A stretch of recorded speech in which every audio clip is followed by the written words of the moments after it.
Okay, this is the safety for the surface grinder. Always make sure you have your safety glasses. Make sure you tuck your shirt in so it doesn't get caught in the machine, because that'd suck. If you have long sleeves, make sure you roll them up. If you have a hoodie, tuck your strings in, or just take the hoodie off, that'd be easier.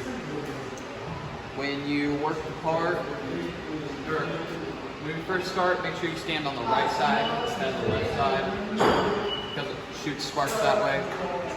When we work the part, work it from left to right,